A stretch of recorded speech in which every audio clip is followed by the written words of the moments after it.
Episode 4: The Shadow Beside the Light. They say the firewood that burns bright will always cast a dark shadow behind it. Emma's joy was rising like smoke, but behind her, unknown to her, a shadow had begun to stretch. It had been a few days since Io's arrival, and their love had settled into the warm rhythm of new companionship. They spent most of their time inside the house, cooking, playing, giggling like children whose parents were not home. In the quiet heat of afternoon, they would lay on the bed, Io's hand behind his head, Emma's long braids scattered on his chest, both of them whispering stories about their childhood, about the future, about us. But they were not alone. Ua, who lived upstairs, had become a silent visitor through the back window. Each time the house fell silent, she would tiptoe through the narrow backyard, pretending to water her dying flowers or search for missing pegs. Then, when no one was watching, she would lean gently by the window and peek in. She'd see Emma and Io, laughing, sharing one bowl of suya or teasing each other over whose slippers was missing. And her heart would clench. She would return to her flat, shut the door, and call one of her male friends. "Na that their love sef day tire me," she said once, pretending to be unbothered. "Ordinary man we get UK visa, she day act like say she marry King of England." Her friend laughed nervously.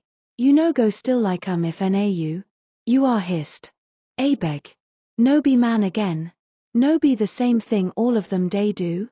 But after every call, after every insult she tried to throw at Emma, she would fall silent, and weep small. Because in truth, she wanted what Emma had. Not the man, no. The peace. The attention. The sweetness. All the things she prayed for, and now saw right before her, but not in her hands. Still, Emma never shut her out.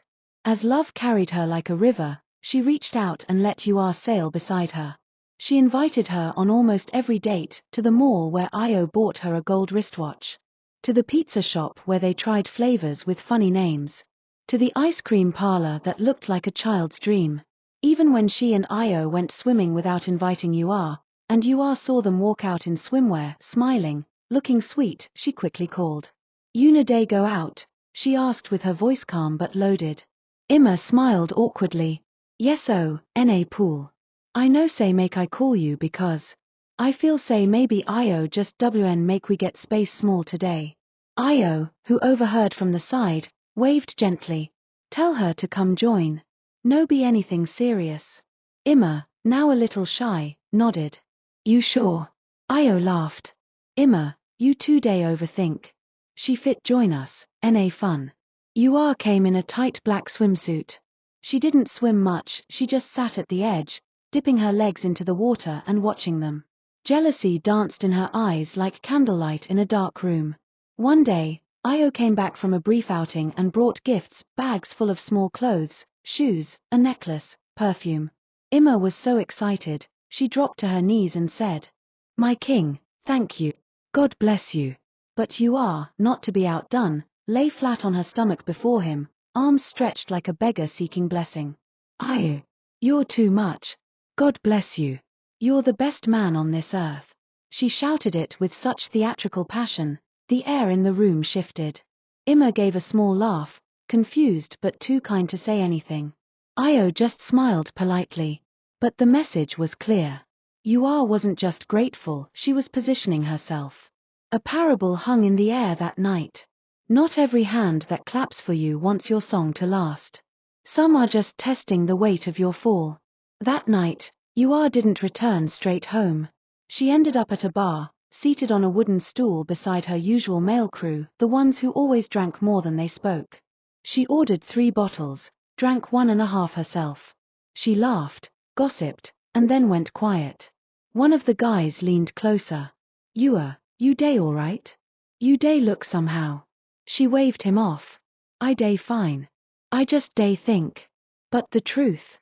She didn't even understand why it hurt so much. Why Emma, who never insulted her, who always included her, could feel like a thorn and a mirror at the same time. She didn't hate her. But she didn't love what she reminded her of, everything she didn't have.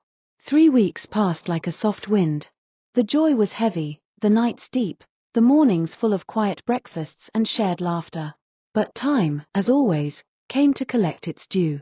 Io's flight back to the UK was drawing near. On the final morning, Emma barely smiled. She dressed slowly. She held his hand all the way to the airport, her eyes trying to memorize every part of his face like a prayer bead. They hugged at the airport.